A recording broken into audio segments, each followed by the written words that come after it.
ലോക സ്ഥാപനത്തിന് മുമ്പേ, അല്ലെങ്കിൽ സകല കാലങ്ങൾക്കും മുമ്പേ നമുക്ക് നിത്യജീവന്റെ വാഗ്ദത്തം തന്ന, ഭോഷ്കില്ലാത്ത, ഭോഷ്ക് പറയാൻ ഒക്കാത്ത ദൈവത്തെ ഞാൻ സ്തുതിച്ച് മഹത്വപ്പെടുത്തുന്നു.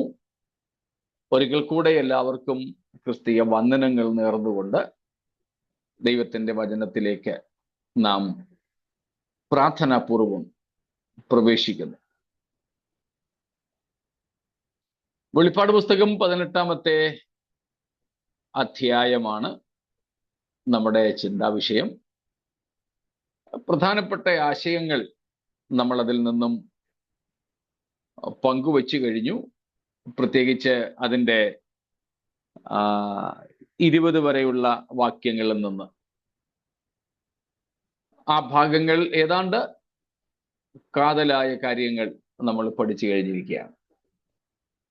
ഇന്നലെ നമ്മൾ അതുമായി ബന്ധപ്പെട്ട് ബാബിലോണിന്റെ, മഹദിയാം ബാബിലോണിന്റെ പാപങ്ങളിൽ കൂട്ടാളികളാകാതെ അതിൽ നിന്നും വിട്ടുപോരേണ്ടതിൻ്റെ ആവശ്യകതയെക്കുറിച്ച് നമ്മൾ പഠിച്ചു. അതിൽ പ്രധാനമായിട്ടും ലക്ഷറി, പ്ലഷർ ആൻഡ് പ്രൈഡ്, ഈ പ്രധാനപ്പെട്ട 3 പാപങ്ങളെ കുറിച്ചായിരുന്നു കണ്ടത്.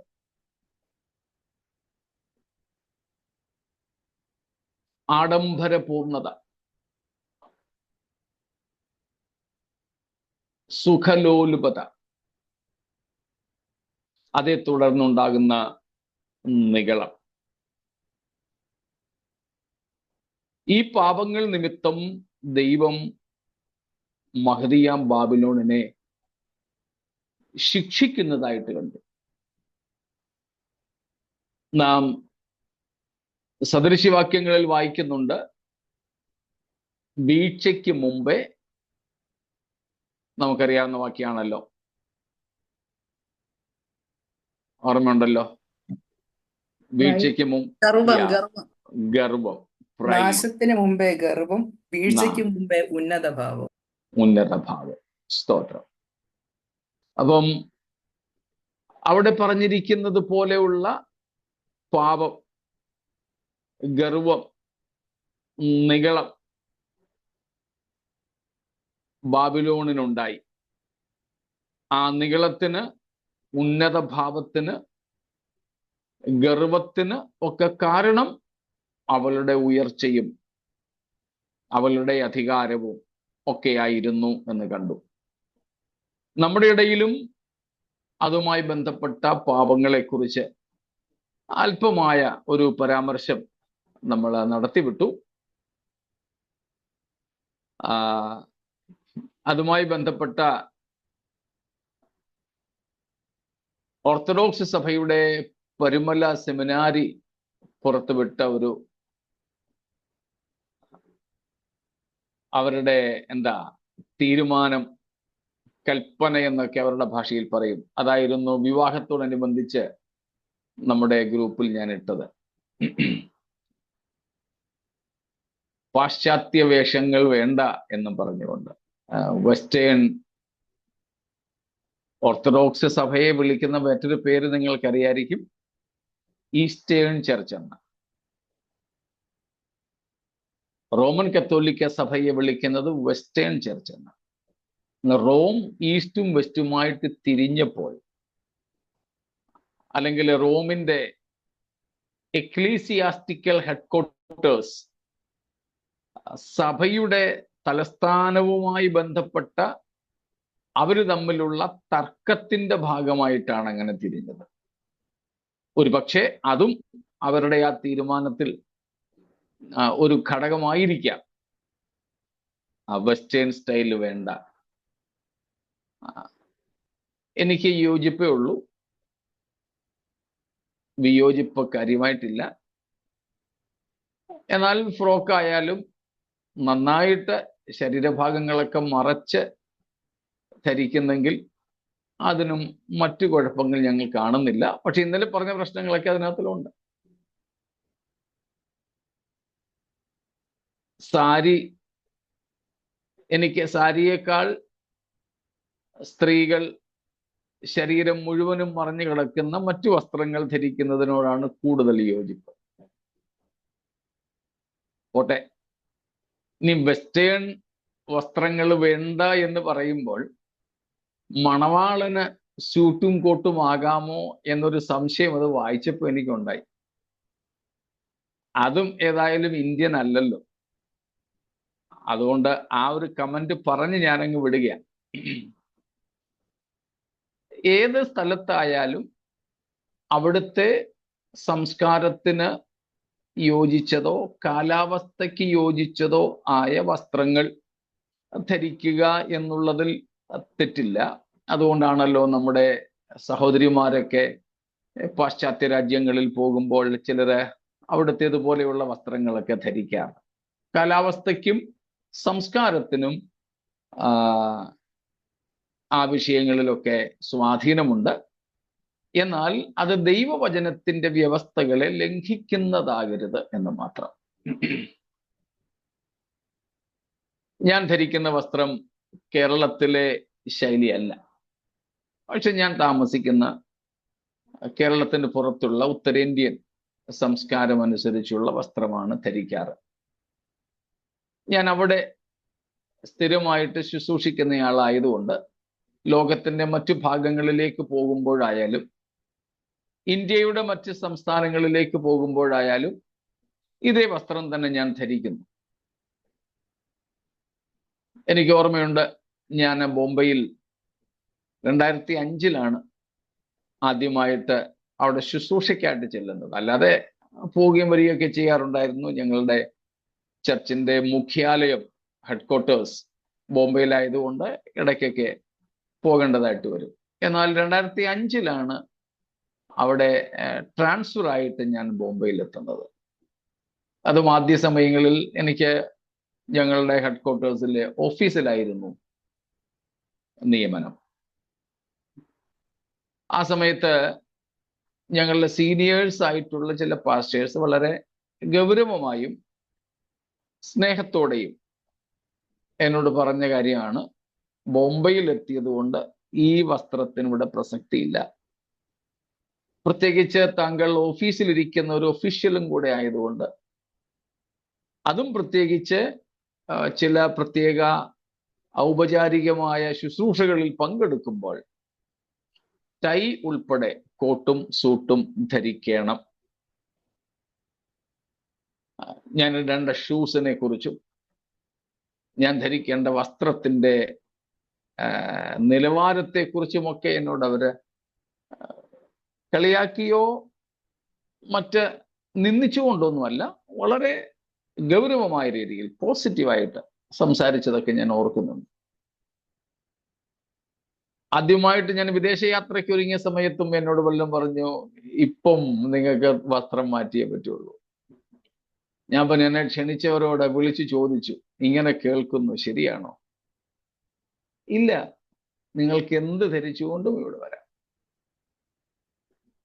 അപ്പൊ ഞാൻ പറഞ്ഞത്, സംസ്കാരം അതുപോലെ കാലാവസ്ഥ, ഇത് രണ്ടും നമ്മുടെ വസ്ത്രധാരണത്തിന്റെ വിഷയത്തിലും ഭക്ഷണ വിഷയത്തിലുമൊക്കെ സ്വാധീനം ചെലുത്തും.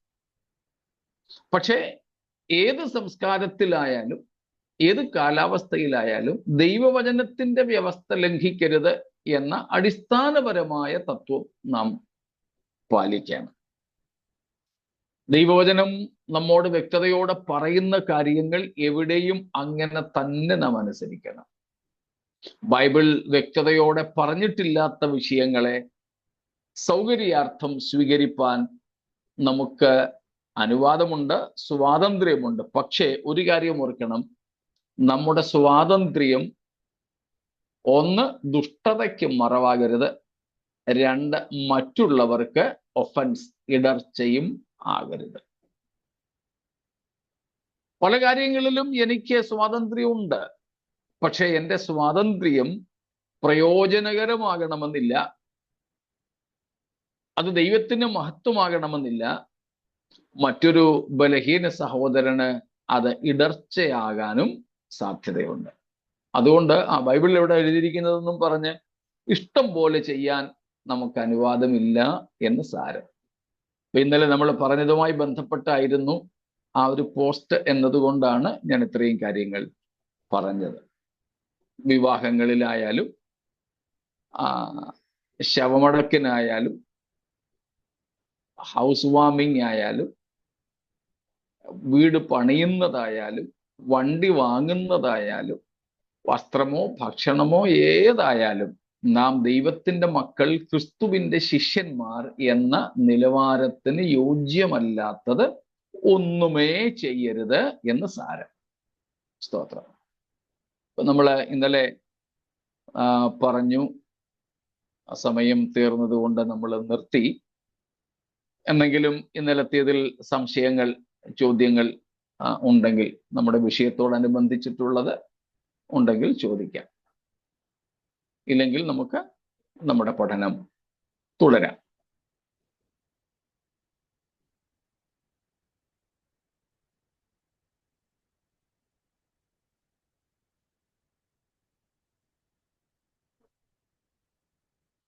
ഒന്നുമില്ല എന്ന് കരുതുന്നു. എങ്കിൽ നമുക്ക് 18-ാം അധ്യായത്തിലേക്ക് വീണ്ടും പോകാം.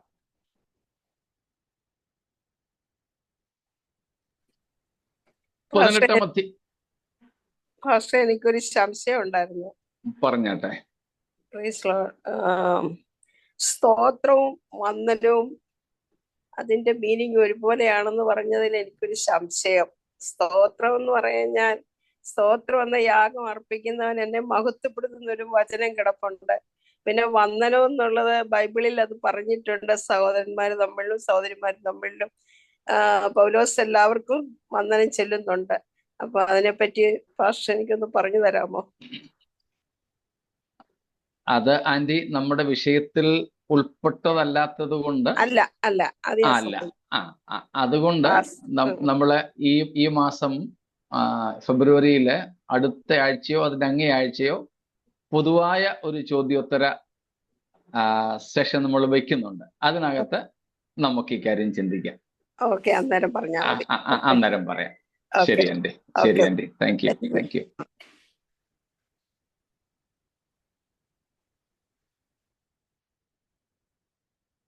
ഒന്നും കൂടെ ഓർപ്പിക്കുന്നു, അന്ന് കഴിഞ്ഞ പ്രാവശ്യം പറഞ്ഞപ്പം കേൾക്കാത്തവരുണ്ടെങ്കിൽ നമുക്ക് ഒരു പൊതു ചോദ്യോത്തര സമയമുണ്ട്. ഡേറ്റ് തീരുമാനിച്ചില്ല. ഈ മാസം തന്നെ ദൈവം ചോദിച്ചാൽ അടുത്ത ആഴ്ച വെച്ചാൽ നാളെ തുടങ്ങുന്ന ആഴ്ചയല്ല, അതിൻ്റെ അങ്ങേ ആഴ്ച വയ്ക്കാമെന്ന് കരുതുന്നു. നേരത്തെ പറയാം, നിങ്ങളുടെ എല്ലാവരുടെയും കൂടെ സൗകര്യം അനുസരിച്ച്. പലരും എനിക്ക് മെസ്സേജ് അയച്ചു, നേരത്തെ അറിയിച്ചാൽ ആ കാര്യങ്ങൾ അന്നത്തെ ദിവസം അവർക്ക് സ്പെയർ ചെയ്യാൻ പറ്റും എന്നുള്ള നിലയിൽ. എനിക്കും ചില യാത്രകളുണ്ട്. വരുന്ന ആഴ്ച ഞങ്ങളുടെ ഡിസ്ട്രിക്ട് കൺവെൻഷനാണ്. അന്ന് 2 ദിവസം എനിക്ക് പോകേണ്ടതായിട്ട് വരും. അതിൻ്റെ അങ്ങേ ആഴ്ച യാത്രയുണ്ട് പുറത്തേക്ക് മീൻസ് മുംബൈക്ക് പുറത്ത്. അപ്പം ആ ഡേറ്റുകൾ ഏതായാലും ദൈവം ചോദിച്ചാൽ ഈ മാസത്തിന്റെ 1, 2, 3 ആഴ്ചകളിൽ ഏതെങ്കിലും ഒരു ആഴ്ചയിൽ വയ്ക്കാവുന്നതാണ്. ചോദ്യങ്ങളുള്ളത് നിങ്ങൾ തയ്യാറാക്കി വെച്ചേക്കുക. സ്തോത്രം. നമ്മൾ 18-ാമത്തെ അധ്യായത്തിൽ നിന്ന് പ്രത്യേകിച്ച് അതിൻ്റെ 8 മുതൽക്കുള്ള വാക്യങ്ങളിൽ ആയിരുന്നു ചിന്തിച്ചു കൊണ്ടിരുന്നത്. മഹദിയാം ബാബിലോണിന്റെ നാശത്തെക്കുറിച്ച് നമ്മൾ കണ്ടു. ഒറ്റ ദിവസം കൊണ്ട് അല്ല, ഒറ്റ മണിക്കൂർ കൊണ്ട് ആ നാശം വന്നു ഭവിച്ചു. അവൾ തീ വയ്ക്കപ്പെട്ടു. She was set on fire. തീ വെച്ച് അവളെ ചുട്ടുകളഞ്ഞുവെന്നാണ് കാണുന്നത്. അതുകൂടാതെ അതിൻ്റെ 15-ാമത്തെ വാക്യം 15. ഈ വക കൊണ്ട് വ്യാപാരം ചെയ്ത് അവളാൽ സമ്പന്നരായവർ അവൾക്കുള്ള പീഡ കണ്ട് ഭയപ്പെട്ട് ദൂരത്ത് നിന്നു. ദൂരത്ത് നിന്നു, അടുത്തു വരുവാൻ കഴിയാത്തതുപോലെ. അപ്പോൾ അവളെ തീ വെച്ചു ചുട്ടു, അവളെ തീ വെച്ച് ചുട്ടു. 2, അവളുടെ അടുക്കലേക്ക് അടുത്തു വരുവാൻ കഴിയാതെ മറ്റുള്ളവർ ദൂരത്ത് നിന്നു എന്നിങ്ങനെയുള്ള പ്രയോഗങ്ങൾ ഉള്ളതുകൊണ്ട് നമുക്ക് മനസ്സിലാക്കുവാൻ കഴിയുന്നത് ഈ മഹതിയാം ബാബിലോണിനെ ദൈവം ശിക്ഷിക്കുന്നത് ഒരുപക്ഷെ അണ്വായുധബാധ കൊണ്ടായിരിക്കാം. അതുകൊണ്ടാണ് വളരെ പെട്ടെന്ന് അവൾ തീ വച്ച് ചുടപ്പെട്ടതും ആൾക്കാർക്ക് അടുത്തു വരുവാൻ കഴിയാത്തതുപോലെ അകന്നു നിൽക്കുന്നതും. അതാണ് നാം ഇവിടെ കാണുന്നത്. അവളെ ചുട്ടുകളയുന്നു. അപ്പം 1 മണിക്കൂർ കൊണ്ട്, വളരെ പെട്ടെന്ന്, ആ ഒരു ദിവസമെന്നും 1 മണിക്കൂറെന്നും പറയുന്നത് വളരെ പെട്ടെന്ന് അവളുടെ പതനമുണ്ടായി എന്നുള്ളതിന് തെളിവാണ്. വളരെ പെട്ടെന്ന്. അപ്പം തീ വച്ച് ചുട്ടുകളഞ്ഞിരിക്കുന്ന ഒരു അവസ്ഥയിലാണ്. ആൾക്കാർക്ക് അവളോട് അടുത്തു വരുവാൻ കഴിയാത്തതുപോലെ അകന്നു നിൽക്കുന്നു. ഇതെല്ലാം കൂടെ വെച്ചുകൊണ്ടാണ് ഒരു ആറ്റമിക് അറ്റാക്ക് ആകാം, ഒരു അണ്വായുധം ഉപയോഗിച്ചുള്ള ഒരു നാശമാകാം, ഒരു വിസ്ഫോടനമാകാം. നമ്മളതിനെ തെളിവായിട്ട് പലതും കണ്ടിട്ടുണ്ട്. ബൈബിളിൽ തന്നെ കണ്ടു സൊദോം ഗൊമോറയെ കുറിച്ച്. അതുപോലെ 9/11 എന്ന് അറിയപ്പെടുന്ന ഒരു ഡേറ്റും അമേരിക്കയിലെ twin towers, WTC, world trade centre, അതിൻ്റെ പതനവുമൊക്കെ വളരെ പെട്ടെന്ന് നമ്മളൊക്കെ കണ്ടതാണ്. അതൊക്കെ ഇതിൻ്റെ അനുസ്മരണങ്ങൾ എന്ന് മാത്രമേ ഉള്ളൂ. സ്തോത്രം. Nuclear weapons. അപ്പം ഇതുപോലെ ഉള്ള ഒരു സ്ഥിതി, ഈ നാശം നിമിത്തം കരയുന്ന 3 കൂട്ടരെ നമുക്ക് കാണാം. ഈ നാശത്തെക്കുറിച്ച് പ്രഖ്യാപിക്കുന്ന മറ്റൊരു കൂട്ടരെയും നമുക്ക് കാണാം. നമ്മൾ കണ്ടു കഴിഞ്ഞതാണെങ്കിലും അങ്ങനെ എടുത്തു പറയുന്നു എന്ന് മാത്രമേ ഉള്ളൂ.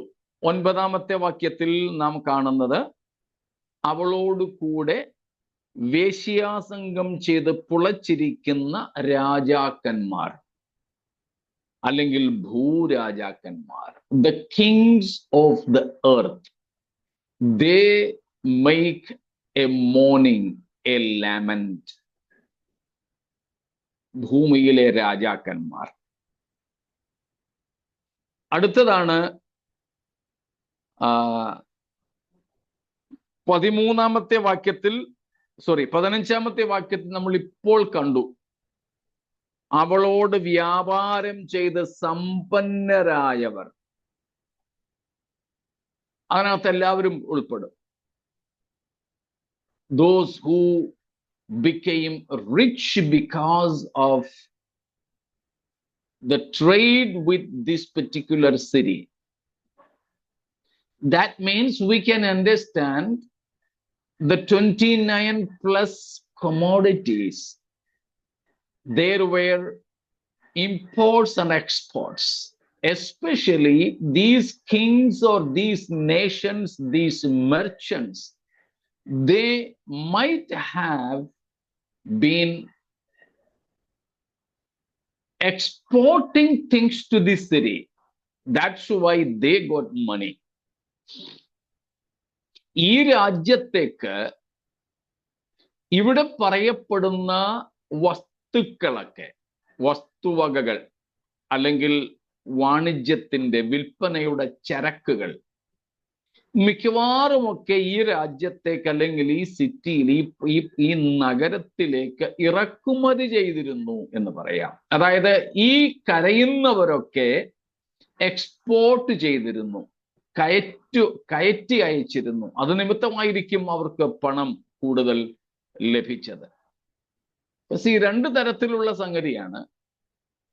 ഈ പട്ടണത്തിൽ എല്ലാറ്റിനും സ്വാതന്ത്ര്യമുള്ളത് കൊണ്ടും എല്ലാം ലഭ്യമായതുകൊണ്ടും ഏറ്റവും ബെസ്റ്റ്, ഏറ്റവും മുന്തിയ ഗുണനിലവാരമുള്ളതൊക്കെ ലഭ്യമായിരുന്നത് കൊണ്ട് ലോകത്തിലെ ധനവാന്മാർ ആ പട്ടണത്തിലേക്ക് ആസ്വാദനത്തിന് വേണ്ടി ചെന്നു, പാപത്തിന്റെ സുഖങ്ങൾക്ക് വേണ്ടി ചെന്നു.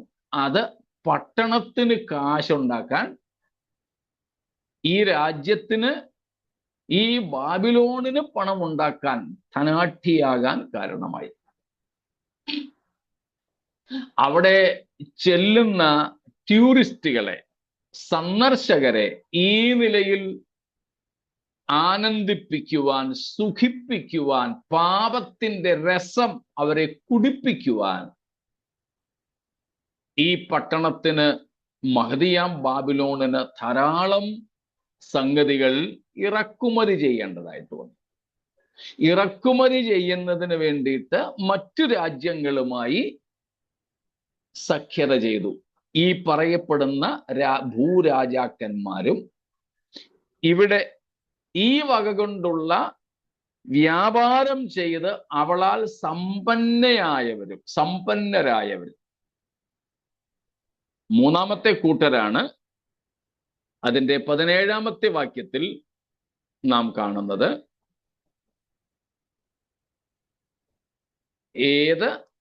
എടുത്തെങ്കിൽ വായിച്ചട്ടെ.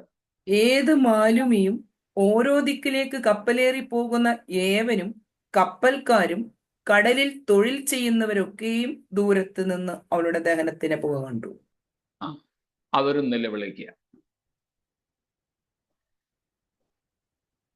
കപ്പൽക്കാർ സാധനങ്ങളുമായി, ഈ കാർഗോയുമായിട്ട്, ഈ സാധനങ്ങളുമായിട്ട് കപ്പൽ യാത്ര ചെയ്യുന്നവർ.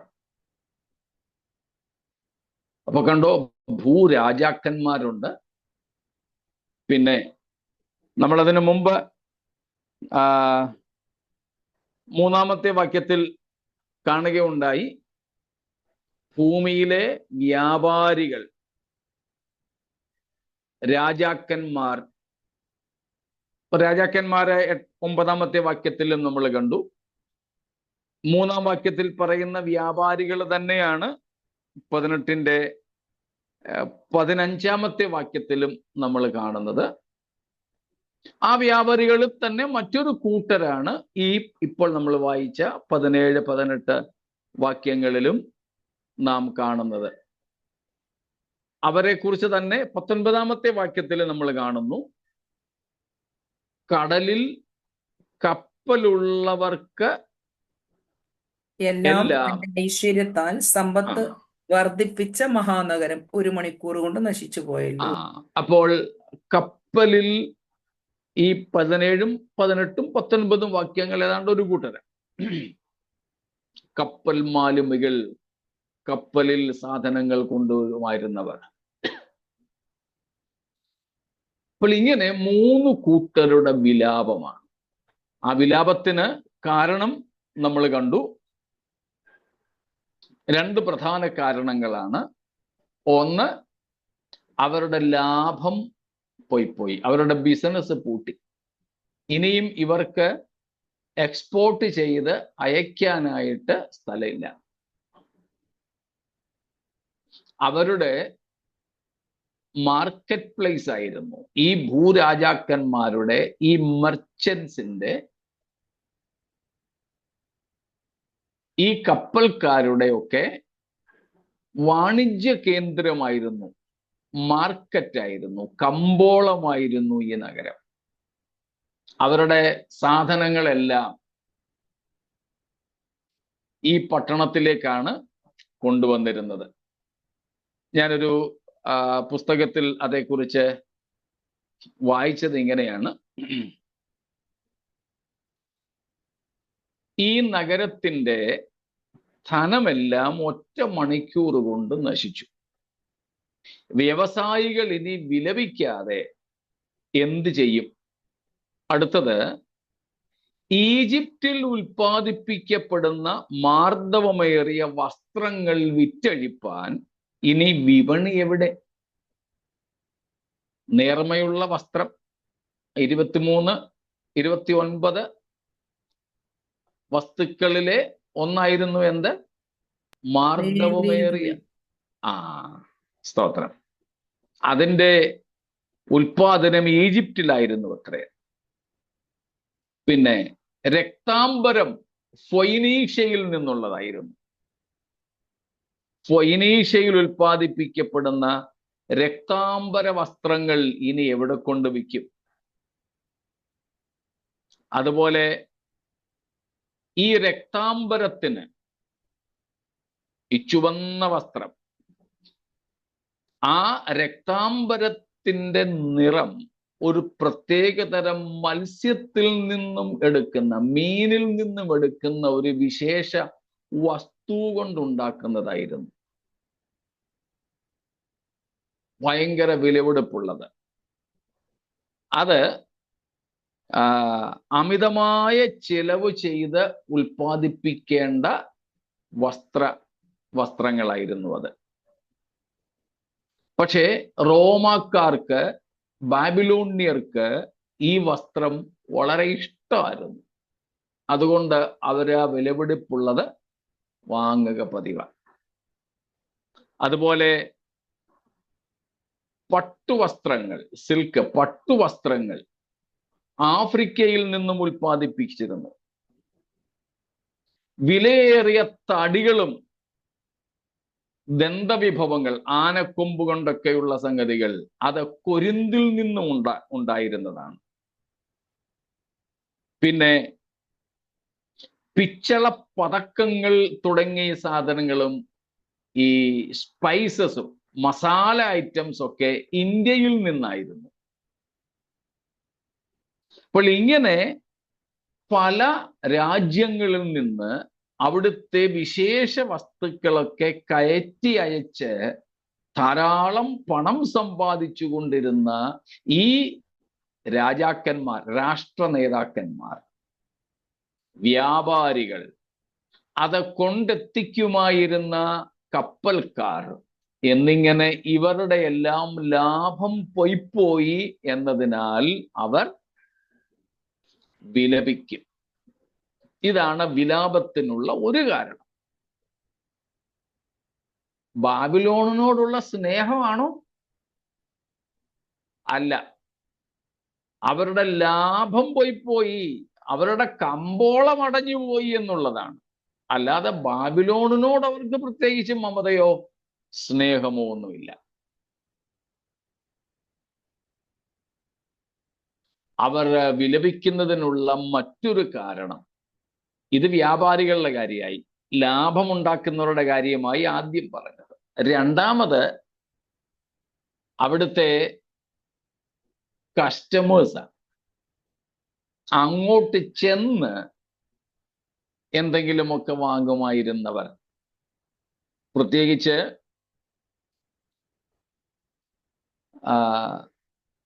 സൗദി അറേബ്യയിൽ ഉള്ള ചിലർ പറഞ്ഞ് ഞാൻ കേട്ടിട്ടുണ്ട്,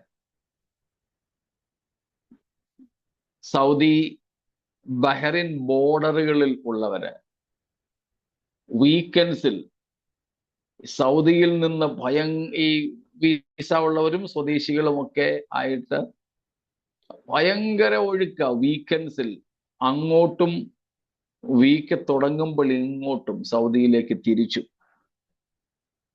കാരണം ബഹ്റിനിൽ ഇഷ്ടം പോലെ ബാറുകളൊക്കെ ഉണ്ട്, അനുവാദമുണ്ട് കുടിക്കാനും മറ്റും. ഇവിടെ സൗദിയിൽ അതിനില്ലത്ര. അപ്പോൾ അവിടെ ഇങ്ങനെയുള്ള ചില കാര്യങ്ങൾക്കൊക്കെ സ്വാതന്ത്ര്യമുണ്ട് എന്നതുകൊണ്ട് ആൾക്കാർ അവിടേക്ക് ഒഴുകുകയാണ്. അവിടെ പോയി അവധിയുള്ള ദിവസങ്ങളൊക്കെ ഇങ്ങനെ സ്വാതന്ത്ര്യത്തോടെ പാപത്തിന്റെ സുഖങ്ങളൊക്കെ ആസ്വദിച്ച് അവധി കഴിയുമ്പോഴേക്കും തിരികെ വരും. അപ്പം അവിടേക്ക് പോകുന്നവർക്ക് ഇനിയും അങ്ങനെ പോയി ഇവർക്ക് സുഖം ലഭിക്കുന്ന സ്ഥലങ്ങൾ ഇനി ഒക്കാതെ വരുമ്പോൾ അങ്ങനെ പോകുന്നവർക്ക് അതൊരു വിലാപ കാരണമാണ്. അപ്പോൾ ഇവിടെ നമ്മൾ കണ്ടു, മാനുഷദേഹവും മാനുഷ്യ പ്രാണനും ഉൾപ്പെടെയുള്ള വസ്തുക്കൾ വിൽപ്പന ചരക്ക. അതിന്റെ അർത്ഥം നമ്മൾ ഇന്നലെ കണ്ടു പല തലങ്ങളിൽ നിന്നുകൊണ്ട്. ഏത് ശരീര അവയവങ്ങളും ലഭിക്കും. ഇന്നൊക്കെ നമുക്കറിയാം, ഒരാളിന്റെ കിഡ്നി ട്രാൻസ്പ്ലാന്റ് വേണം എന്ന് മെഡിക്കൽ സയൻസ് വിധിച്ചാലും ട്രാൻസ്പ്ലാന്റ് ചെയ്യാൻ കിഡ്നി കിട്ടാതെ വർഷങ്ങളോളം ഡാമേജ് ആയ കിഡ്നിയുമായി നമ്മുടെ ആൾക്കാർക്ക് തന്നെ പലർക്കും കഴിയേണ്ടതായിട്ട് വരുന്നു. അതുപോലെ ശരീരത്തിന്റെ ഏതൊരു അവയവവും വർഷങ്ങളോളം ചിലപ്പോൾ ചിലർക്ക് കാത്തിരിക്കേണ്ടതായി വരുന്നു. നമ്മൾ പ്രാർത്ഥിക്കുന്ന ചിലർ തന്നെ അങ്ങനെയുള്ള ഗണത്തിൽപ്പെട്ടവരുണ്ട്, നമുക്കറിയാവുന്നവര്. എന്നാൽ അന്ന് ഇങ്ങനത്തെ കാത്തിരിപ്പിന്റെ ആവശ്യമില്ല. പറഞ്ഞാൽ മതി ഏത് വേണമെന്ന്. ആ സമയത്ത് തന്നെ സംഗതി കിട്ടും. ഇതാണ് മാനുഷ്യ പ്രാണനും മാനുഷ്യ ദേഹവും. രക്തം ഇന്ന് നമുക്ക് ലഭിക്കുന്നുണ്ട് ബ്ലഡ് ബാങ്ക്സിൽ നിന്ന്, സ്റ്റോക്കാണ്. ഇതുപോലെ അവയവങ്ങളൊക്കെ ലഭിക്കും. ഈ നമ്മൾ കണ്ടിട്ടുണ്ട് ഈ വലിയ നഗരങ്ങളിലൊക്കെ ഈ കോഴിക്കട, കോഴിയിറച്ചി, ബ്രോയിലർ കോഴി, ആ ഇറച്ചിക്കടകളിൽ വലിയ തോതിൽ സംഗതികൾ വിറ്റഴിക്കുന്നിടത്ത് കാല് വേറെ കരള് വേറെ ഒക്കെ ആയിട്ട് ഇങ്ങനെ വാങ്ങാനായിട്ട് കിട്ടും. ഏത് വേണമെന്ന് പറഞ്ഞാൽ മതി. ഒരു സാധാരണ കൊച്ചുകടലൊക്കെ പോയിട്ട് എനിക്ക് 1 കിലോ കരൾ വേണമെന്ന് പറഞ്ഞാൽ കിട്ടത്തൊന്നുമില്ല. അപ്പൊ അവര് ചോദിക്കും, ഇതിന്റെയൊക്കെ കൂടെ കരളെടുത്ത് ഞാൻ തന്നാൽ പിന്നെ ഇറച്ചി ആർക്ക് വയ്ക്കുമെന്ന്. എനിക്ക് കാല് മാത്രം മതിയെന്ന് പറഞ്ഞാൽ പിന്നെ കൊക്ക ആർക്ക് കൊടുക്കുമെന്ന് ചോദിക്കും. എന്നാൽ വലിയ കടകളിൽ അങ്ങനെയല്ല, ഇതെല്ലാം വേറെ വേറെ കിട്ടും. ഇതുപോലെ ഇന്ന് നമുക്ക് രക്തം മാത്രമേ ഏതാണ്ട് അങ്ങനെ ലഭിക്കുന്നുള്ളൂ. ബാക്കിയൊക്കെ അവയവദാനങ്ങളെ കുറിച്ചൊക്കെ ഒത്തിരി കാര്യങ്ങൾ എന്ന് പലരും പഠിപ്പിക്കുന്നുണ്ട് അല്ലെങ്കിൽ പ്രസംഗിക്കുന്നുണ്ടെങ്കിലും ലഭ്യമല്ല സാധനം. എന്നാൽ അന്ന് അങ്ങനെയല്ല, എന്ത് വേണോ അത് കിട്ടും. അതിനേക്കാൾ ഉപരി ദിസ് ഈസ് അബൌട്ട് പ്രോസ്റ്റിറ്റ്യൂഷൻ, മാനുഷദേഹം, ഹ്യൂമൻ ട്രാഫിക്കിംഗ്. മനുഷ്യരെ, ആണിനെ വേണമെങ്കിൽ ആണിനെ, പെണ്ണിനെ വേണമെങ്കിൽ പെണ്ണിനെ, ഏത് പ്രായത്തിലുമുള്ളവരെ, ഏത് ഭാഷയിലുമുള്ളവരെ, ഈ പാപം ചെയ്യുന്ന, വേശ്യാവൃത്തിയിൽ ഏർപ്പെടുന്ന സ്ത്രീ പുരുഷന്മാർക്ക് ചില ഭാഷക്കാരോട്, ചില ദേശക്കാരോടൊക്കെ പ്രതിപത്തി ഉണ്ടെന്നാണ് ഞാൻ വായിച്ചും കേട്ടും അറിഞ്ഞിട്ടുള്ളത്. അങ്ങനെ ആരെ എപ്പോൾ എവിടെ വേണമോ എല്ലാം ആ സമയത്ത് ഈ മഹദിയാം ബാബിലോണിൽ ലഭ്യമായിരിക്കും. ആൾക്കാർ അവരുടെ പാപത്തിന്റെ ദാഹം തീർക്കാൻ, അവരുടെ പാപത്തിന്റെ വശ്യമായ വിശപ്പടക്കാൻ വേണ്ടി ചെല്ലുന്നത് ഈ പട്ടണത്തിലേക്കായിരുന്നു. ഇഷ്ടം പോലെ പണം ചിലവഴിക്കാനുണ്ട്. അതായിരുന്നു ഈ പട്ടണത്തിന്റെ വരുമാന മാർഗം.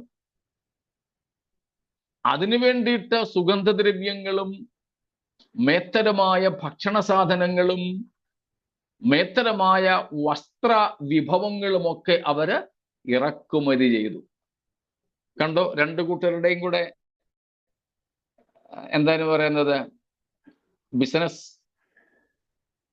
വിൽക്കുന്നവർക്കും ഉപയോഗിക്കുന്നവർക്കും ഒരുപോലെ ലാഭം.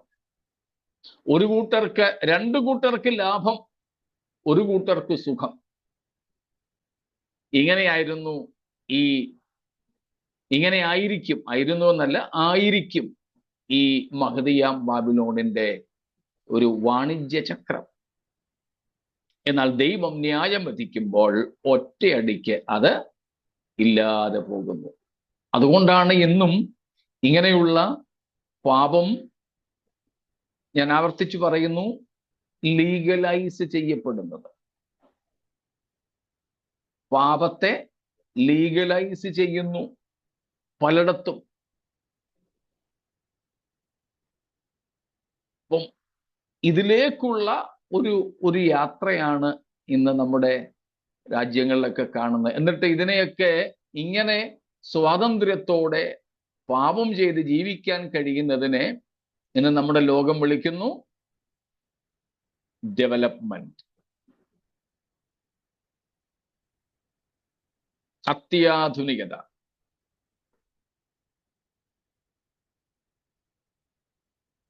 എല്ലാ തരത്തിലുമുള്ള ഉന്നമനം.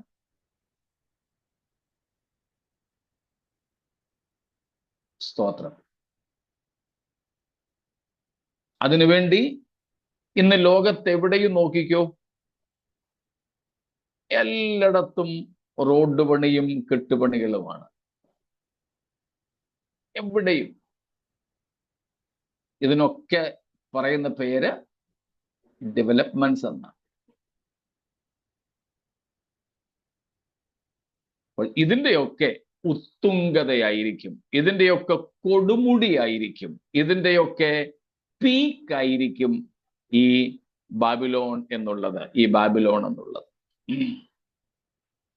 ഈ മഹദിയാം ബാബിലോണിന്റെ പതനം നിമിത്തം കരയുന്ന ഈ കൂട്ടർ ആരൊക്കെയാണെന്നും എന്തുകൊണ്ടാണെന്നും വ്യക്തമായല്ലോ. ഇത്രയും കാര്യങ്ങളിൽ എന്തെങ്കിലും ചോദ്യങ്ങളുണ്ടോ? ഡെവലപ്മെന്റ്സ് അന്നേരം പാവമായിട്ട് ആണോ പാസ്റ്റർ കണക്കാ? ഡെവലപ്മെന്റ്സ് പാപമല്ല, ഡെവലപ്മെന്റ് അതിൽ തന്നെ പാപമല്ല. പക്ഷേ ഡെവലപ്മെന്റിന്റെ പേരിൽ, അതുപോലെ സാംസ്കാരിക ഉന്നമനത്തിന്റെ പേരിൽ പലയിടങ്ങളിലും സംഭവിക്കുന്നത് പാപമാണ്. ഇന്ന് നമ്മുടെ സഭകളിൽ തന്നെ, പുറത്തേക്കും പോകണ്ടല്ലോ, ഔട്ട്ഡേറ്റഡ് അല്ല, ഞങ്ങൾ അപ്ഡേറ്റഡ് ആണെന്നും പറഞ്ഞ് ഇന്ന് നടക്കുന്ന കാര്യങ്ങളൊക്കെ എന്താ? പ്രസംഗം ഉൾപ്പെടെ, ഉപദേശം ഉൾപ്പെടെ, വസ്ത്രധാരണം ഉൾപ്പെടെ, സംസ്കാരം ഉൾപ്പെടെ.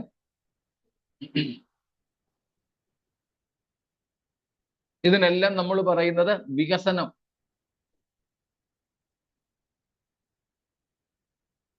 വികസനം എന്നായപ്പോൾ നമ്മുടെ ചിന്താഗതികൾ, നമ്മുടെ ജീവിതശൈലികൾ കുറെ കൂടെ തുറക്കുകയാണ്. കുടുസായിരുന്നത് കുറെ കൂടെ വിശാലമാക്കുക. വിശാലമാക്കിയിട്ട്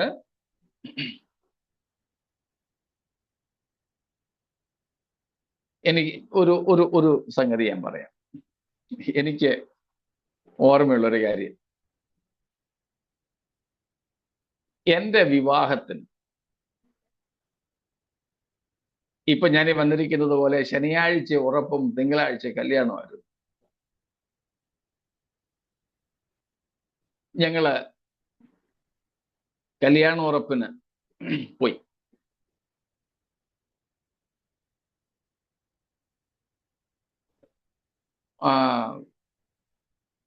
കല്യാണ ഉറപ്പിന് നമുക്കറിയാമല്ലോ, ചെന്ന് ഇരുന്നു, പെണ്ണിന്റെയും ചെറുക്കന്റെയും കാര്യങ്ങളൊക്കെ ഇങ്ങനെ പറഞ്ഞു. പെണ്ണിനും ചെറുക്കനെ കാണണമെന്ന് പറഞ്ഞു. ഞങ്ങൾ രണ്ടുപേരും അതാത് സ്ഥലങ്ങളിൽ എഴുന്നേറ്റ് നിന്നു. അപ്പോഴത്തേക്കിനും കുറച്ചുപേര് പറഞ്ഞു അവരെ രണ്ടുപേരും കൂടെ സ്റ്റേജിലേക്ക് വരുത്തണം. 10-28 വർഷം മുമ്പുള്ള കാര്യമാണ്. അപ്പോൾ ചിലർ പറഞ്ഞു വേണ്ട, അതൊക്കെ തിങ്കളാഴ്ച കഴിഞ്ഞിട്ട് മതി. ആദ്യം പറഞ്ഞത് രണ്ടുപേരെയും കൂടെ സ്റ്റേജിൽ കസേരയിട്ട് ഇരുത്തണമെന്ന. എന്ന സ്റ്റേജിലോട്ട് വന്ന് അടുത്തടുത്തൊന്ന് നിൽക്കണം. അത് തിങ്കളാഴ്ച കഴിഞ്ഞിട്ട് മതി.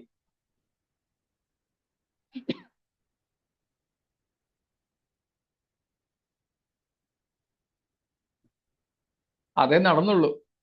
ഞങ്ങളെ അടുത്തൊന്നും ഇരുത്തിയില്ല. ഞാൻ ഇങ്ങേ സൈഡിലും പുരുഷന്മാരുടെ സൈഡിലും എനിക്ക് വേണ്ടി നിയോഗിക്കപ്പെട്ട പെൺകുട്ടി അങ്ങേ സൈഡിലും എതിർദിശയിലും ഒക്കെ കഴിഞ്ഞു. കല്യാണ ഉറപ്പെല്ലാം കഴിഞ്ഞു. ഞങ്ങൾ തമ്മിൽ അന്ന് സംസാരിച്ചു പോലുമില്ല കേട്ടോ. ഞങ്ങൾ അവിടുന്ന് തിരിച്ചു പോരാൻ നേരം ഞാനൊരു ഇതുകൊണ്ട് ഇനിയിപ്പോ ഞാനൊരു ബൈ ബൈ പറഞ്ഞാലെങ്കിലും പ്രശ്നമൊക്കെ ഒരു ബൈ പോലും പറയാതെ മിണ്ടാതെ പോരുന്നു. ഞാൻ വിചാരിച്ചു ഇനിയിപ്പോ ഒരു ദിവസമല്ലേ ഉള്ളൂ, തിങ്കളാഴ്ച മിണ്ടാം. അന്നൊക്കെയുള്ള വിവാഹ നിശ്ചയങ്ങളിൽ പെൺകുട്ടിയെയും ആൺകുട്ടിയെയും ഒരുമിച്ചിരുത്തത്തില്ല. വിവാഹ നിശ്ചയം കഴിഞ്ഞാൽ പോലും അവരെ രണ്ടുപേരെയും കൂടെ അല്പസമയം സംസാരിക്കാൻ അനുവദിക്കത്തില്ലായിരുന്നു. എന്നാൽ ഇന്നോ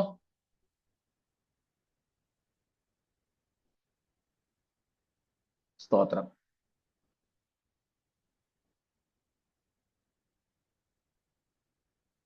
ഇന്ന് ഇരുത്തിയില്ലേ കുഴപ്പം. അത് മാത്രമാണ്, ഒരുമിച്ചിരുത്തിക്കോ കുഴപ്പമില്ല. ഫോട്ടോഗ്രാഫർ എന്തൊക്കെയാ ചെയ്യിക്കുന്നത്? പ്രീ വെഡിങ് ഷൂട്ട് എന്നും പറഞ്ഞ സാധനമുണ്ട് ഇപ്പൊ.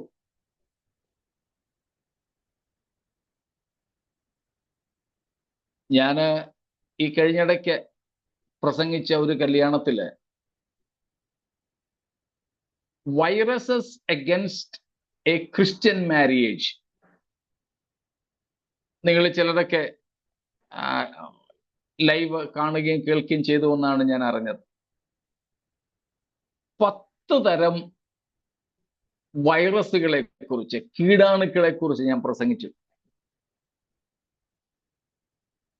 ഞാൻ പഠിപ്പിക്കാറും പ്രസംഗിക്കാറുണ്ട് അതിനെക്കുറിച്ച്. ക്രിസ്തീയ വിവാഹ ജീവിതത്തിന് തുരങ്കം വയ്ക്കുന്ന, ക്രിസ്തീയ വിവാഹത്തിന് ചേരാത്തതായ, കുടുംബജീവിതത്തെ തകർക്കാൻ സാധ്യതയുള്ള അരുതാത്തതായ 10 കാര്യങ്ങളെ കുറിച്ചാണ്. ഇപ്പോൾ ലിസ്റ്റ് ഒരെണ്ണം കൂടെ കൂടി. അതാണ് ഞാൻ ഇപ്പോൾ പറഞ്ഞത്. പ്രീ വെഡിങ് ഷൂട്ട് എന്നല്ലേ പറയുന്നത്, അത് മറ്റു വല്ലതും പേരാണോ? Pre wedding shoot. പെണ്ണിനെയും ചെറുക്കനെയും ഒരു സോഫായിൽ അടുപ്പിച്ച് ഇരുത്തുന്നത് മാത്രമല്ല, ഇന്ന് ഈ നിലവാരം വരെ എത്തിയിരിക്കുന്നു.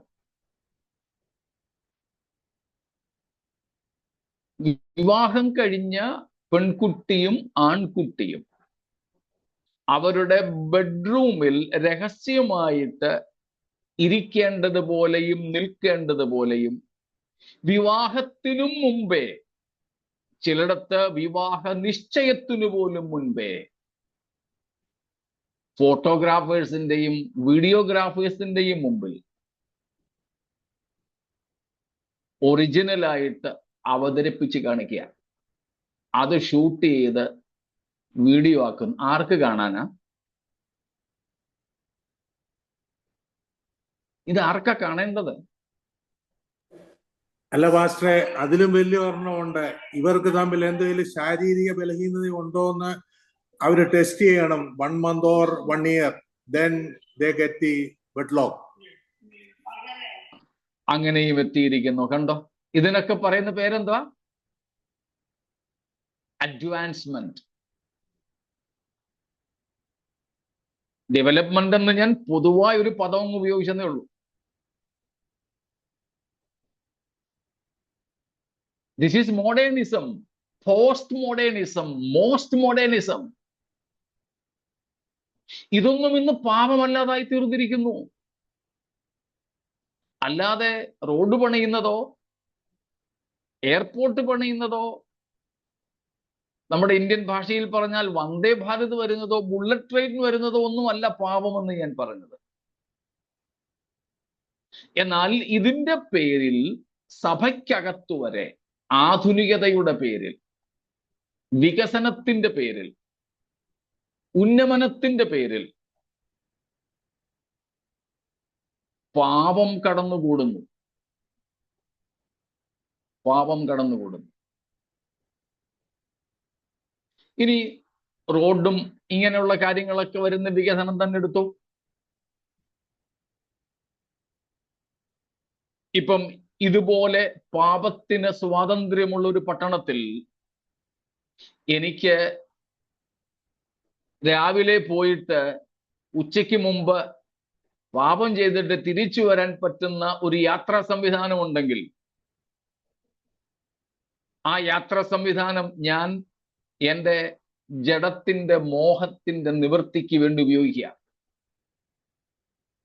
വികസനം അതിൽ തന്നെ പാപമല്ല. പക്ഷേ ഈ നിലകളിലുള്ള പാപത്തിന് അതിനെയൊക്കെ മറയാക്കുന്നു. അതാണ് ഞാൻ പറഞ്ഞത്. ഇതുപോലെയുള്ള ഒത്തിരി കാര്യങ്ങൾ നമുക്ക് എടുത്തു പറയാൻ പറ്റും. പക്ഷേ തെളിവിന് വേണ്ടി ഇത്രയും മതി എന്നാണ് ഞാൻ കരുതുന്നത്.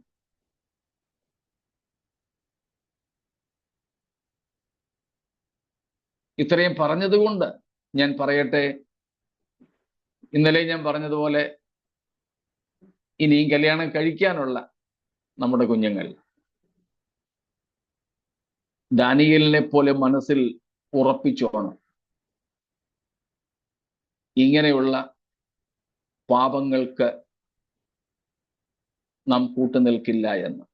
ഇന്ന് കല്യാണം കഴിഞ്ഞിട്ടായ പോലും ഫോട്ടോഗ്രാഫേഴ്സ് പറയുന്ന ആ ഇന്റിമസി, ഇവൻ ഞാൻ അറിഞ്ഞിട്ടുള്ളത് സിനിമകളിലൊക്കെ, പോണോഗ്രാഫിക് സിനിമാസിലായിരിക്കത്തില്ല, അല്ലാതെയുള്ള സിനിമകളിൽ ഉള്ള ഇന്റിമേറ്റ് രംഗങ്ങളൊക്കെ ഒറിജിനൽ അല്ലെന്നാ. ഒറിജിനൽ കാണുമായിരിക്കും, പക്ഷെ വേറെ വേറെ ഷൂട്ട് ചെയ്തിട്ട് അത് അങ്ങനെയാക്കി തീർക്കുന്നതാ. എന്നാൽ സിനിമാറ്റിക് രംഗങ്ങളിൽ പോലും, സീൻസിൽ പോലും അങ്ങനെയാണെങ്കിൽ നമ്മുടെ കുഞ്ഞുങ്ങൾക്ക് ഈ ഫോട്ടോ വീഡിയോഗ്രാഫേഴ്സിന്റെ മുമ്പിൽ അവർ പറയുന്നത് പോലെ ഇന്റിമേറ്റ് രംഗങ്ങൾ അഭിനയിച്ച് കാണിക്കാൻ ലജ്ജിക്കേണ്ടതല്ലേ? ഫോട്ടോ വീഡിയോ ഒക്കെ എടുത്തോ, പക്ഷെ എന്തേ ആകാവൂ, മാന്യമായ സംഗതികൾ. ഞാൻ പലരുടെയും വീഡിയോസ്, ആൽബംസും ഒക്കെ ഇപ്പോഴത്തേക്കുള്ള പലതും കാണാറുണ്ട്. ആദ്യത്തെയും അവസാനത്തെയും മിക്ക പേജുകളിലേക്ക് ഞാൻ തിരിയാറില്ല, തുടങ്ങുമ്പോഴേ അടച്ചു വെക്കുന്നു. നമുക്ക് കാണേണ്ട സീൻസ് അല്ല അതിലുള്ളത്. അതും ഒരു ബിസിനസ്സാണ്. ഫോട്ടോഗ്രാഫിയുടെയും അല്ലെങ്കിൽ മീഡിയയുടെ ഒരു ബിസിനസ് തന്ത്ര. അതിന് നമ്മൾ കീഴ്പ്പെടും, ആധുനികതയുടെ പേര് പറഞ്ഞുകൊണ്ട്.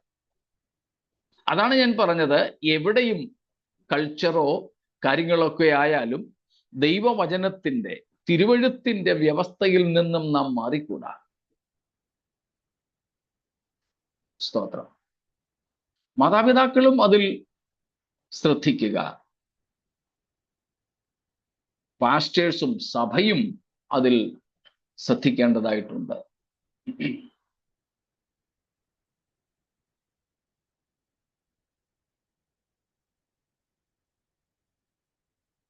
ചിലപ്പോൾ എന്നെ ക്രൂശിച്ചേക്കാം ആൾക്കാർ, കുഴപ്പമില്ല.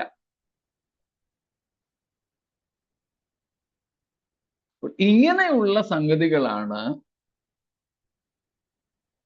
ബാബിലോണുമായി ബന്ധപ്പെട്ട പാപമായിട്ട് നമ്മൾ കാണുന്നത്.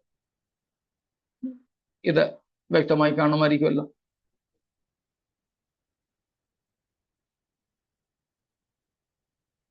സ്തോത്രം.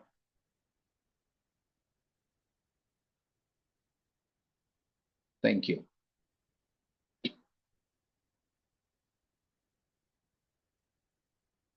മുമ്പോട്ട് പോകാമല്ലോ, അല്പസമയം കൂടെ.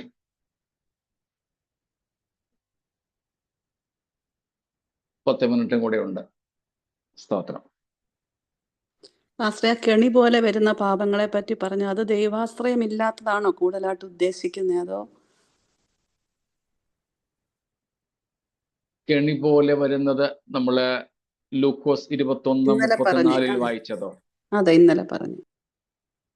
അതിൽ ദൈവാശ്രയമില്ലാത്തതും ഉണ്ട്. അതാണ് ഒടുവിലത്തേത്. ഉപജീവന ചിന്തകൾ എന്ന് പറഞ്ഞിരിക്കുന്നത് ദൈവാശ്രയമില്ലാത്തത് കൊണ്ട് നമ്മുടെ ആശങ്കകളാണ്, നമ്മുടെ ആങ്സൈറ്റീസ്. അപ്പൊ നമ്മള് ഗിരിപ്രഭാഷണം മത്തായി 6-ാമത്തെ അധ്യായത്തിന്റെ 24 മുതൽക്കുള്ള വാക്യങ്ങൾ പഠിച്ച സമയത്ത് അതേപ്പറ്റി പറഞ്ഞിരുന്നു. ഒന്നിനെക്കുറിച്ചും വിചാരപ്പെടരുത് എന്നാണ് കർത്താവിന്റെ കൽപ്പന. അത് ഇംപറേറ്റീവാണ്, കൽപ്പനാരൂപത്തിൽ നമ്മോട് പറഞ്ഞിരിക്കുന്നത്. എന്നിട്ടും നമ്മൾ എന്തുകൊണ്ട് ആകുലപ്പെടുന്നു? കർത്താവിൽ നമുക്ക് ആശ്രയമില്ല എന്നുള്ളതാണ്. ആ ദൈവാശ്രയം ഇല്ലാത്തത് കൊണ്ട് നമ്മൾ പെട്ടെന്ന് കയ്യും കാലവും ഒക്കെ ഇട്ട് അടിച്ച് ഉടനെ മറുപടി കിട്ടുമെന്ന നിലയിൽ മറ്റുള്ള പലതിലേക്കും കൈനീട്ടും. അപ്പോൾ ദൈവാശ്രയമില്ലാത്തത് കൊണ്ട് ആകുലതകൾ വരുന്നു. അതുകൊണ്ട് സഹായത്തിന് വേണ്ടി മറ്റു പലയിടത്തേക്കും കൈകൾ നീട്ടും. എങ്ങനെയും ലഭിക്കുന്ന സഹായത്തിന് വേണ്ടി നമ്മൾ ഒരുങ്ങും.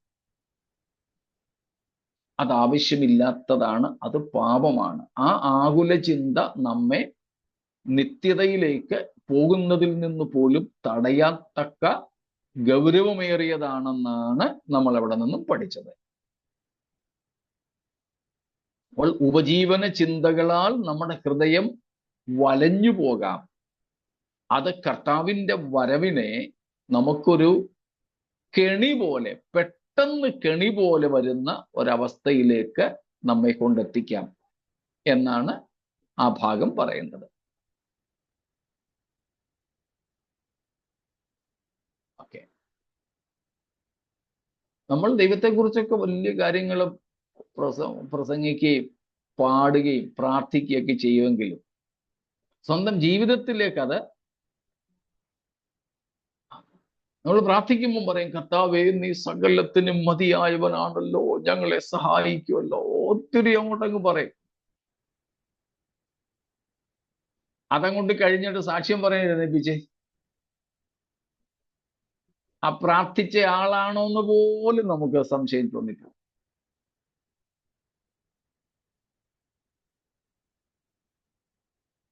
പ്രസംഗിക്കുമ്പം ഞങ്ങളൊക്കെ ഭയങ്കര തീവ്രമായിട്ട് ദൈവത്തെക്കുറിച്ചൊക്കെ പറയും. പക്ഷെ സ്വന്തം ആവശ്യങ്ങളുടെ മുമ്പിലോ മറ്റുള്ളവർക്ക് വേണ്ടി പ്രാർത്ഥിക്കും. പക്ഷേ അവരവരുടെ ആവശ്യത്തിന് മുമ്പിൽ ദൈവത്തിൽ ആശ്രയിപ്പാൻ കഴിയാതെ പോകും. അത് പാടില്ല. അത് പാപമാണ്, ഗൗരവമേറിയ പാപമാണ്, നിത്യതയെ ബാധിക്കുന്ന പാപമാണ്. ആകുല ചിന്തയരുത്, വ്യാകുലങ്ങൾ അരുത്, ആശങ്കകൾ അരുത്, നാളെയെക്കുറിച്ചുള്ള വിചാരപ്പെടലുകൾ അരുത്. ആവശ്യങ്ങൾ ധാരാളം ഉണ്ടാകാം, പ്രശ്നങ്ങൾ ധാരാളം ഉണ്ടാകാം. പക്ഷേ എല്ലാറ്റിനും ദൈവം മതിയായവനാണെന്ന ഉറപ്പ് നമുക്ക് വേണം. സ്തോത്രം.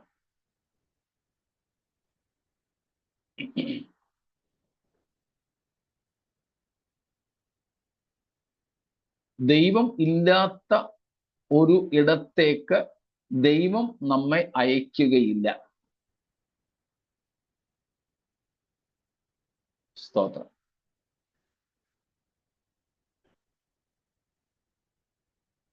തിരുവെഴുത്ത് പറയുന്നത്, ആദ്യം ഭിത്തിയല്ല കെട്ടുന്നത്, വാതില വയ്ക്കുന്നത്.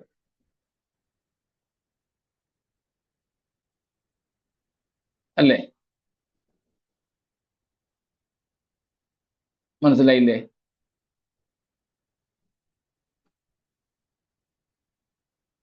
What is constructed in a construction? What is made first, whether the wall or the door?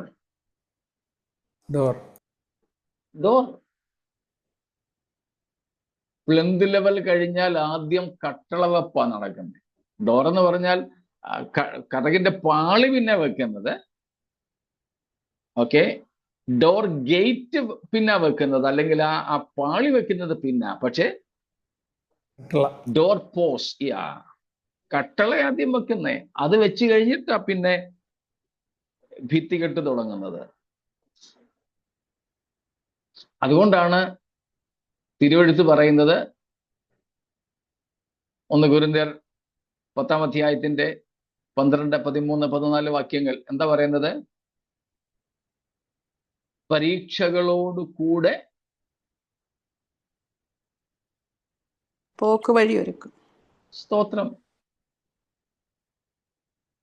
Even before we are put into a trouble, God has already made the exit. അത് നമ്മൾ വിശ്വസിക്കണം, അത് നമ്മൾ അറിയണം. വെറുതെ വിശ്വസിക്കുന്ന പറയുമ്പോൾ കണ്ണു അടച്ചോ അങ്ങനെ ആയിരിക്കുമെന്ന് കരുതുന്നതല്ല. It's a firm conviction. ഇതൊരു ഉറപ്പാ, ഇതൊരു ബോധ്യമാ, ഇതൊരു യാഥാർത്ഥ്യമാ. ആ യാഥാർത്ഥ്യം നമ്മൾ അറിഞ്ഞാൽ മതി. അതില്ല എങ്കിൽ ഗൗരവമേറിയ പാപമാണ്.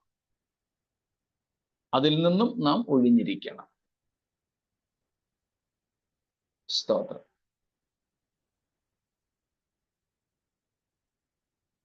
മറ്റെന്തെങ്കിലും ഇതുവരെയുള്ളതിൽ?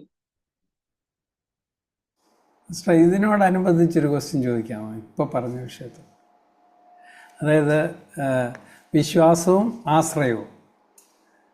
ഇപ്പം ഫോർ എക്സാമ്പിൾ, നമുക്ക് വിശ്വാസമുണ്ട്, നമുക്ക് വരുന്ന തലവേദനയാണെങ്കിലും അങ്ങനെയുള്ള അല്ലെ എന്ത് കാര്യമാണെങ്കിലും പോകുമെന്ന് വിശ്വാസമുണ്ട്. പക്ഷേ at the moment we are taking medicines. അപ്പം ആശ്രയം ഇല്ല എന്നുള്ളൊരു കാര്യമാണോ? അതോ ഞങ്ങൾ സാധാരണ പേഷ്യൻസിൻ്റെ അടുത്ത് പറയുന്നത് ഈ മരുന്ന് തന്നാലും കർത്താവ് അനുവദിച്ചെങ്കിൽ മാത്രമേ അത് ശരീരത്തിൽ ആക്ട് ചെയ്യത്തുള്ളൂ. Because we believe that God made U. അപ്പോൾ ഇതിനകത്ത് ഏത് സ്റ്റേറ്റ്മെൻറ്റാ കറക്റ്റ് അല്ലേ റോങ് എന്നുള്ളത്? ഇപ്പം എല്ലാവരും പറയുന്നത് അതാ, ഡോക്ടേഴ്സ് ഉൾപ്പെടെ. ദൈവം പ്രവർത്തിച്ചെങ്കിലേ പറ്റൂ, ഞങ്ങൾ ചികിത്സിക്കുന്നേ ഉള്ളൂ, മരുന്ന് തരുന്നേ ഉള്ളൂ. അപ്പോഴാണ് ഞങ്ങളെപ്പോലെയുള്ളവർ ചോദിക്കുന്നത്, എന്നാ പിന്നെ അതില്ലെങ്കിലും ഇതുണ്ടേലും ദൈവം പ്രവർത്തിച്ചല്ലേ ഉള്ളൂ, എന്നാ പിന്നെ ദൈവം പ്രവർത്തിക്കട്ടെന്ന് പറഞ്ഞ് ദൈവത്തിൽ ആശ്രയിച്ചു കൂടെ? ഇവിടെയൊക്കെ ആണെങ്കിൽ ചിലര് മരുന്ന് മേടിച്ചുകൊണ്ട് പ്രിസ്ക്രിപ്ഷനും കൊണ്ട് ചിലര് വരും ഞങ്ങളുടെ അടുത്ത്, പാസ്റ്ററെ ഒന്ന് പ്രാർത്ഥിക്കണേ, ഇതിൽ എഴുതിയിരിക്കുന്ന മരുന്ന് തന്നെ തരാൻ. വേറെ ചിലര് പോയി മേടിച്ചുകൊണ്ട് ഡോക്ടേഴ്സിനെ കൊണ്ട് കാണിക്കാനല്ല പിന്നെ പോകത്തുള്ളത്, അവര് നേരെ ഞങ്ങളുടെ അടുത്ത് വരും, പാസ്റ്ററെ മരുന്നെല്ലാം കിട്ടി, ഒന്ന് പ്രാർത്ഥിക്കണേ, ഇനിയും തൊട്ട് ഇത് കഴിക്കാൻ പോവാം.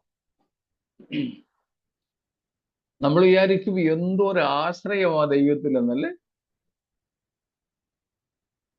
Praise God. ആസ രാജാവിനെ കുറിച്ച് നമ്മൾ കാണുന്നുണ്ട്.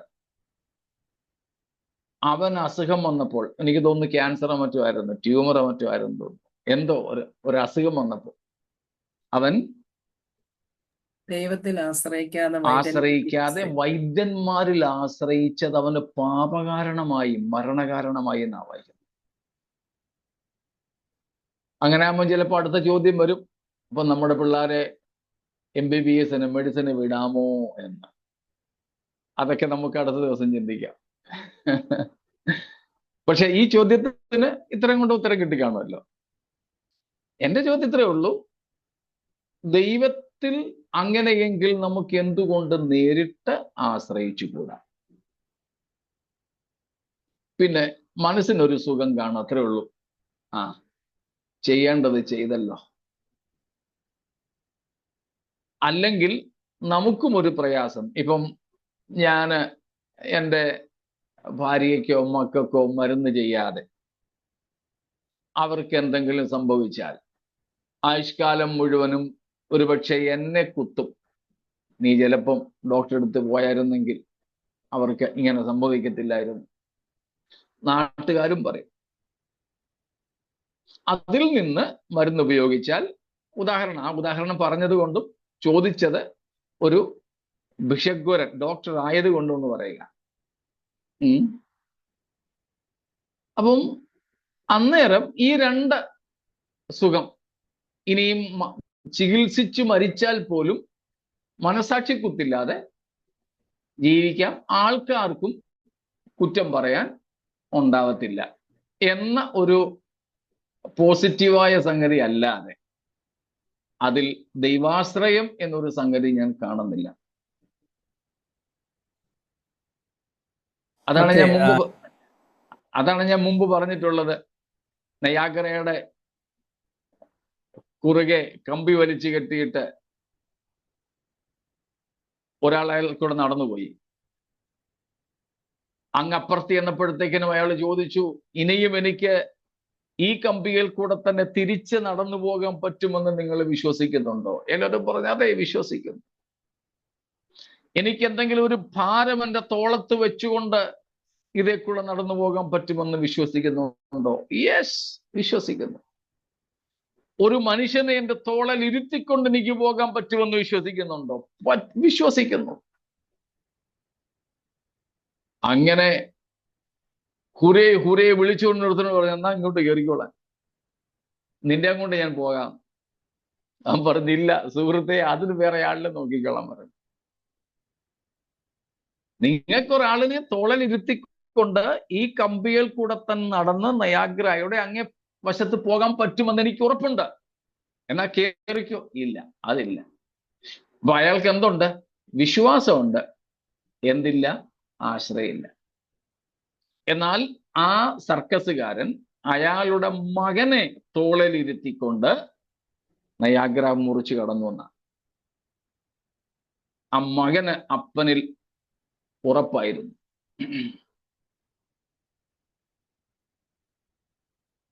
നിങ്ങൾ കണ്ടിട്ടുണ്ടായിരിക്കും, ഞാൻ കണ്ടിട്ടുണ്ട്, റോഡ് ഷോയിൽ, റോഡുകളിൽ തന്നെ ഭാര്യയും ഭർത്താവാണെന്നാ പറഞ്ഞിരിക്കുന്നത്, ഒരു സ്ത്രീയും ഒരു പുരുഷനും. ആ സ്ത്രീയെ റോഡിൽ മലർത്തിക്കിടത്തി, എന്നിട്ട് അവരുടെ നെറ്റിയിൽ ഒരു തേങ്ങ, പൊതിച്ച തേങ്ങ വെച്ചു. വലിയ ഒരു വടിവാൾ എടുത്തിട്ട് ഈ ഭർത്താവ് ഈ തേങ്ങ വെട്ടി 2 പീസാക്കുക. ഞാൻ കണ്ടത് ഒരിക്കലല്ല, പല പ്രാവശ്യം. നമുക്കാർക്കെങ്കിലും കിടക്കാൻ പറ്റുമോ?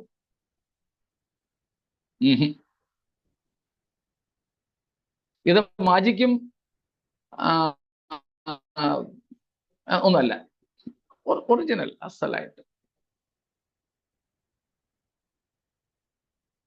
ആ സ്ത്രീക്ക് അവളുടെ ഭർത്താവായിരിക്കാം, ആ പുരുഷനിൽ എന്തൊരു ആശ്രയബോധ. ചിലപ്പോൾ മില്ലിമീറ്ററുകളുടെ വ്യത്യാസത്തിന് അവളുടെ തല രണ്ടാകാം, നെറ്റി പിളർന്നു പോകാം.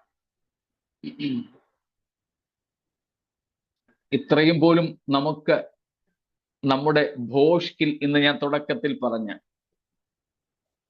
തീത്തോസ് 1:2 വാക്യം പറയുന്നത് പോലെ, ഭോഷ്കില്ലാത്ത, ഭോഷ്കു പറയാത്ത,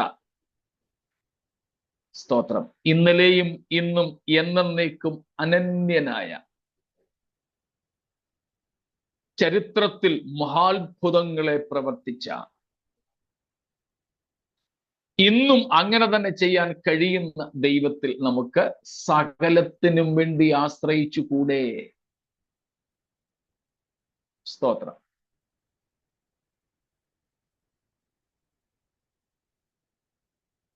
ആ നിലയിലും നമ്മുടെ വിശ്വാസവും ആശ്രയവും വർദ്ധിക്കട്ടെ. മരുന്നെടുക്കാതിരിക്കാനുള്ള കാര്യമല്ല ഞാൻ പറഞ്ഞത്. അതിനേക്കാൾ എത്രയോ നിസ്സാര കാര്യങ്ങളിൽ പോലും നമുക്ക് ദൈവത്തിൽ ആശ്രയിക്കാൻ കഴിയാതെ നമ്മൾ വ്യാകുലപ്പെടുന്നു, വിചലിതരാകുന്നു. അതിന്റെ ആവശ്യമില്ല. എന്റെ പ്രശ്നത്തിൽ ദൈവമുണ്ട്.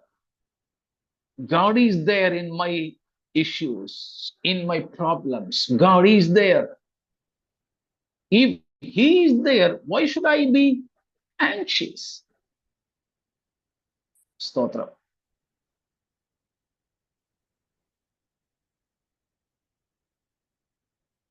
കർത്താവ് നമ്മെ സഹായിക്കട്ടെ. സ്തോത്രം. ഇതുമായിട്ടൊക്കെയുള്ള ബന്ധത്തിലെ ചോദ്യങ്ങൾ ഉണ്ടെങ്കിൽ എഴുതി വെച്ചേക്കണേ. കർത്താവിന്റെ വരെ താമസിച്ചാൽ അടുത്ത ദിവസങ്ങളിൽ നമുക്ക് അതിനെ വിശാലമായിട്ട് ചർച്ച ചെയ്യാം. Praise God. എങ്കിൽ ഇന്നിവിടെ നിർത്തിക്കോട്ടെ. ബാക്കിയും ചോദ്യങ്ങളുണ്ടെങ്കിൽ നമുക്ക് തിങ്കളാഴ്ച, വിഷയത്തോടനുബന്ധിച്ചുണ്ടെങ്കിൽ തിങ്കളാഴ്ച കർത്താവിന്റെ വരെ താമസിച്ചാൽ നമുക്ക് പങ്കുവയ്ക്കാം. ഈ വചനങ്ങളാൽ ദൈവം നമ്മെ അനുഗ്രഹിക്കുമാറാകട്ടെ. സ്തോത്രം.